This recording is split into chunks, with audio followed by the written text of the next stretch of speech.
안녕하세요. 예수님 안에 거함 첫날, 그대는 예수님의 가장 능력 있는 기별에 익숙한가? 성령께서 하시는 역할은 무엇인가입니다. 오늘부터 5주 동안 10번에 걸쳐서 예수님 안에 거함이라는 책자를 가지고 묵상을 나누고자 합니다. 오늘은 예수님께서 하늘에 올라가시면서 우리에게 선물로 주신 이 성령이 우리에게 얼마나 유익한지에 대해서 알아보도록 하겠습니다. 예수님께서 이 땅에 연약한 육신의 모양으로 오셨을 때에 우리를 구원할 수 있는 이 구속의 모든 사역들을 성령과 동행함으로 마치셨던 것과 마찬가지로 우리가 이 세상을 살아갈 때에 사탄이 아무리 우리를 넘어뜨리기 위해서 노력한다 할지라도 우리가 이 땅에 당하는 모든 고난과 어려움을 이겨내고 하나님의 올바른 자녀로 살 수 있게 하는 것이 곧 성령과 동행하는 것입니다. 예수님께서는 자신이 하늘로 올라가시고 난 다음에 남겨질 제자들과 우리들에게 성령의 능력이 꼭 필요하다는 것을 알고 계셨습니다. 그래서 예수님께서는 우리에게 성령을 구하라고 그렇게 단호한 어조로 말씀하셨고 우리에게 호소하셨던 것입니다. 그 간절함이 얼마나 크셨는지 성령을 구하라는 말씀을 10번이나 반복하여 말씀하셨습니다. 누가복음 11장 9절과 13절에 보면 또 내가 너희에게 말하노니 구하라. 그러면 너희에게 주실 것이요. 찾으라. 그리하면 너희가 찾을 것이요. 두드리라. 그러면 너희에게 열릴 것이라. 구하는 자마다 받을 것이요. 찾는 자는 찾을 것이요. 또 두드리는 자에게는 열릴 것이라. 너희 가운데 누가 아비 된 자가 있어 아들이 빵을 달라는데 즉 구하는데 돌을 주며 생선을 달라는데 구하는데 생선 대신 뱀을 주겠느냐. 또 알을 달라는데 즉 구하는데 정갈을 주겠느냐. 너희가 악하다 할지라도 너희 자녀에게 좋은 선물을 줄 알거든. 하물며 하늘에 계신 너희 아버지께서 구하는 자들에게 성령을 주시지 않겠느냐라고 하시더라. 예수님께서 말씀하신 위에 5절 안에 구하라는 의미의 동사가 총 6번 사용되어졌습니다. 그리고 구하라는 것을 강조하기 위해서 찾으라를 2번, 그리고 두드리라는 것을 2번 사용하셨습니다. 여기에서 찾으라, 두드리라는 것은 행동 동사입니다. 성령의 충만을 받고자 하는 자들이 스스로 취해야 할 행동이 찾고 두드리는 것이라고 예수님께서 분명하게 보여주신 성경절이라고 할 수 있습니다.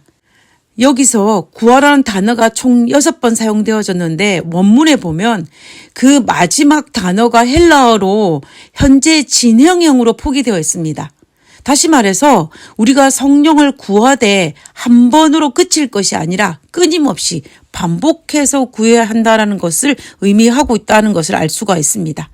성령을 구하는 일에 관련하여서 예수님께서 강조하고 싶은 것은 무엇이냐면 첫 번째는 긴급하게 지체하지 말 것이고 그리고 두 번째는 지속적으로 연속적으로 구하라는 말씀을 우리에게 하고 계시는 것입니다. 그러면 성령 충만은 무슨 의미일까요? 성령 충만이라는 뜻이 무엇인지 사전적으로 찾아보면은 이렇게 기록하고 있습니다. 성령 충만은 성령께서 나의 지, 정, 의의 삶 전체를 지배하시는 상태를 말합니다. 내 힘이 아닌 성령님이 공급해 주시는 기쁨, 지혜, 능력으로 살아가는 상태를 말합니다. 성령님은 우리의 연약함을 도와서 하나님의 뜻대로 살 능력을 줍니다. 라고 정의하고 있습니다.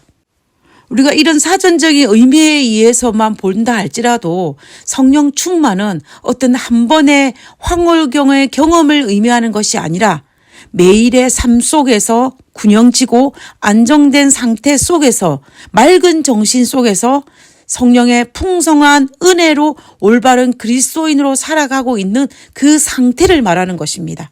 오늘날 우리 주변의 사람들 중에 어떤 사람들은 성령의 경험은 일순간이나 특별한 황홀한 경험이라고 이야기하는 경우들이 있습니다. 그러나 우리가 예수님을 모범으로 삼는다면 성령의 경험이 어떤 일순간이나 어떤 황홀경이 아니라는 것을 우리는 분명하게 발견할 수가 있습니다. 우리가 예수님의 지상 생애를 묵상해 보면은 예수님의 생애는 이 땅에 살았던 그 어느 누구보다도 힘들고 어려움이 넘쳐났던 정말로 마음고생도 심하였던 예수님의 생애의 모습을 볼 수가 있습니다. 그러나 그럼에도 불구하고 예수님은 그 어느 누구보다도 성령 충만한 생애를 사셨기 때문에 사탄의 유혹에도 넘어가지 않으셨고 죄와 타협하지도 않으셨고 그러므로 마침내 우리의 구원을 위해서 구속주의 삶을 완벽하게 사셨다라는 것을 알 수가 있습니다. 우리가 이 땅에서 하나님의 자녀의 삶을 살기 위해서는 우리가 예수님의 모본을 따라 성령 충만한 생애를 살아가는 것이 꼭 필요합니다. 우리가 이 세상을 살아갈 때 때로는 인간으로서는 도저히 이해할 수 없는 상황이 닥칠 때도 있습니다.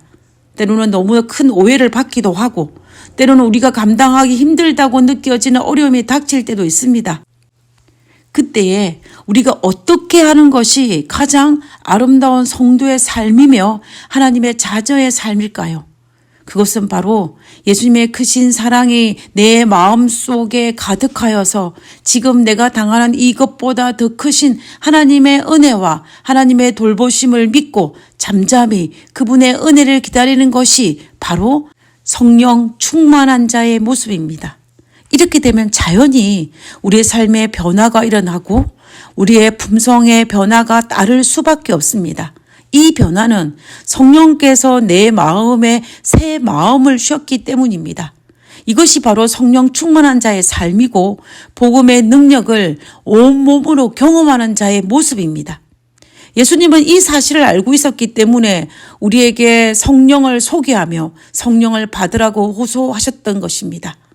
이 땅의 삶이 비록 힘들고 어려움이 넘쳐난다 할지라도 이 성령을 통하여서 이 모든 것들을 넉넉히 이길 수 있다라는 사실을 아셨기 때문에 그리고 그것을 경험하셨기 때문에 우리에게 성령을 받으라, 성령을 구하라, 성령과 동행하라고 우리에게 말씀하셨던 것입니다. 우리 모두 하나님께서 우리에게 받으라고 말씀하신 그 성령과 동행함으로써 이 땅에서 올바른 그리스도의 삶을 살 수 있게 되기를 간절히 바라면서 오늘 묵상을 마치도록 하겠습니다. 기도하고 마치겠습니다. 하늘에 계신 저희들의 아버지, 하나님께서 우리에게 약속하신 그 성령을 우리가 구하오니 주여 우리에게 허락하여 주시고 우리가 날마다 찾고 날마다 구함으로 하나님께서 약속하신 그 성령이 내 안에 들어와서 나를 변화시켜 주시고 내가 하나님의 올바른 자녀로 살 수 있는 그 특권을 누리게 하여 주시옵소서. 오늘 간절히 성령을 구하는 우리 모든 믿음의 성도에게 주께서 응답하여 주시옵기를 거룩하신 예수님의 이름으로 기도드렸습니다. 아멘.